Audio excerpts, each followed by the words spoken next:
Assalamualaikum, kami dari Kumpulan 5, Set 30 akan membentangkan tentang skandal balak Sabah RM16 bilion. Ini adalah ahli kumpulan kami. Dan ini adalah reka bentuk poster kami.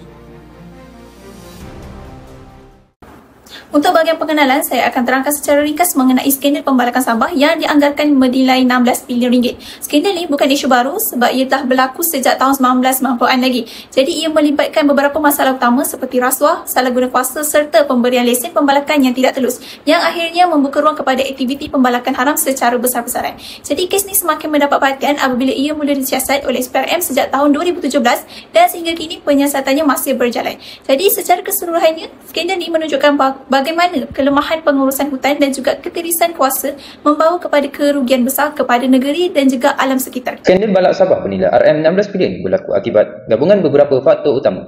Pertama, politik Petronas dan penguasaan elit membolehkan pemimpin negeri mengawal operasi pembalakan melalui institusi seperti Yayasan Sabah. Kedua, korupsi dan penyalahgunaan kuasa seperti rasuah kepada pegawai serta pemberian lesen tanpa ketulusan menyebabkan pembalakan haram berleluasa dan merugikan hasil negeri. Ketiga, kelemahan penguatkuasaan termasuk kekurangan kemudahan, tenaga kerja dan sistem pemantauan. Akhir sekali, tekanan ekonomi dan permintaan pasaran yang tinggi terhadap kayu tropika. Ia juga mendorong eksploitasi hutan secara berlebihan tanpa mengambil kira kelestarian. Assalamualaikum, saya Kisna Hezri. Saya akan menerangkan tentang kesalahan dan undang-undang. Akta Suruhanjaya Pencegah Rasuah Malaysia 2009 atau MACC Act diwujudkan untuk membanteras rasuah. Antara kesalahan di bawah akta ini ialah menerima atau menawarkan suapan serta menyalahgunakan kuasa untuk mendapatkan lesen, projek atau konsesi. Hukuman yang dikenakan amat berat iaitu penjara sehingga 20 tahun dan denda sama ada 5 kali ganda nilai suapan atau minimum RM10,000. Akta ini penting bagi menjamin integriti dan ketelusan dalam negara. Skandal balak Sabah bernilai kira-kira sehingga 16 bilion ringgit berlaku dalam tempoh 2004 hingga 2014 menyebabkan penyelenggaraan lesen pembalakan dan kutipan royal di negeri. Skandal ini terbongkar pada 2016 hasil pendedahan media penyiasatan yang mendedahkan aktiviti rasuah dan salah guna kuasa dalam pengurusan hutan Sabah.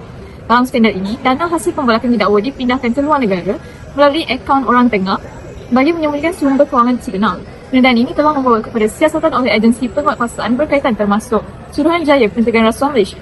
Skandal ini bukan sahaja menyebabkan kerugian besar kepada negeri, malah turut memberi kesan serius terhadap alam sekitar, masyarakat dan imej negara.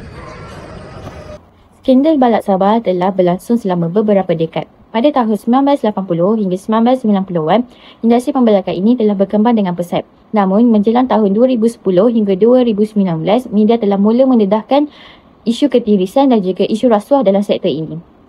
Pada tahun 2020, pihak berkuasa telah merampas lebih 1,700 batang kayu di kawasan Ulu Sungai Padas menunjukkan betapa seriusnya kegiatan pembalakan haram. Situasi ini semakin membimbangkan apabila pada tahun 2024, laporan rasmi mendedahkan kerosakan besar terhadap hasil ekspor kayu akibat daripada aktiviti yang tidak berlesen. Akhirnya, pada tahun 2025, SFI telah mengambil tindakan undang-undang terhadap Kerajaan Sabah menandakan kemuncak kepada kontroversi dan tekanan untuk pembaharuan dalam pengurusan sumber hasil hutan. Kes ini telah jelas menunjukkan perlunya kawal selia yang lebih ketat demi memelihara hutan Sabah. Seterusnya, saya akan kongsikan langkah mengatasi rasuah dan isu integriti di Malaysia. Yang pertama, kita perlu memperkukuhkan penguatkuasaan undang-undang. Hukuman yang tegas dan adil tanpa mengira jawatan atau kekayaan akan mengurangkan peluang serta keberanian seseorang untuk melakukan rasuah.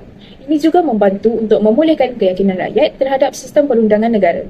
Yang kedua, sektor awam mesti beroperasi dengan lebih telus dan bertanggungjawab. Apabila setiap keputusan dan proses dipantau, risiko penyalahgunaan kuasa dapat dikurangkan dan pegawai akan lebih berhati-hati serta berintegriti dalam menjalankan tugas. Yang ketiga, pendidikan mengenai bahaya rasuah perlu diperkasakan. Dengan memberi pendedahan sejak di bangku sekolah lagi, kita dapat membentuk masyarakat yang sedar tentang kesan buruk rasuah dan lebih berdisiplin dalam membuat keputusan. Kes ini memberi implikasi besar kepada negara dan masyarakat. Pertama, dari sudut ekonomi negara, Malaysia menanggung kerugian dianggarkan RM16 bilion. Pembangunan tergendala dan peluang pekerjaan turut terjejas akibat kehilangan hasil serta pelaburan yang terbantut. Kedua, komuniti pribumi turut terkesan. Mereka kehilangan tanah adat, sumber kehidupan harian serta identiti budaya yang diwarisi turun-temurun. Ini bukan sekadar isu ekonomi tetapi juga hak dan maruah masyarakat asal. Ketiga, alam sekitar mengalami kerosakan serius. Hutan musnah, biodiversiti terancam dan ekosistem terganggu. Kesan jangka panjangnya menjadi ancaman kepada keselamatan dan masa depan negara. Secara keseluruhan, kes ini menunjukkan betapa pentingnya tindakan tegas dan pengurusan lestari demi melindungi negara, masyarakat dan alam sekitar. Kes skandal Balak Sabah bernilai 16 bilion merupakan antara kes rasuah terbesar negara yang melibatkan penyelewengan hasil hutan dan penyalahgunaan kuasa. Kes ini memberi kesan kepada individu dan organisasi. Bagi individu, pegawai atau ahli politik yang terlibat boleh diganti tugas, dipecat, dipenjara dan didenda di bawah Akta SPRM. Reputasi mereka juga tercemar dan memberi kesan kepada keluarga. Bagi organisasi pula, jabatan kerajaan hilang kepercayaan rakyat dan pelabur, manakala syarikat pembalakan boleh disiasat dan diganti lesen sehingga menjejaskan ekonomi negara. Secara keseluruhan, skandal ini menunjukkan bahawa rasuah membawa kerugian besar dan merosak kepercayaan. Oleh itu, nilai integriti dan ketulusan perlu diperkukuh demi memastikan pengurusan hutan lebih beretika dan berterusan. Terima kasih. Daripada kajian kes ini, beberapa pengajaran utama dapat dikenal pasti. Pertama, kepentingan integriti dan ketulusan dalam pengurusan sumber asli bagi mengelakkan ketirisan hasil negeri. Kedua, setiap keputusan yang melibatkan kekayaan negeri mestilah ditentukan berlandaskan undang-undang serta prinsip accountability. Ketiga, kes ini membuktikan bahawa rasuah merupakan penghalang utama kepada sesebuah pembangunan negeri yang mampan, khususnya apabila kuasa disalahgunakan untuk pemberian konsesi balak. Selain itu, jelas bahawa penguatkuasaan dan pemantauan wajarlah sentiasa diperkukuh bagi memastikan proses kelulusan lesen sentiasa bebas daripada pengaruh politik di sesebuah negeri. Akhir sekali, kes ini turut menegaskan keperluan nilai amanah dan tanggungjawab seseorang pemimpin dalam menjaga kepentingan rakyatnya. Kesimpulannya, skandal Balak Sabah 16 bilion menunjukkan betapa seriusnya kesan rasuah dan salah guna kuasa terhadap ekonomi, alam sekitar dan masyarakat.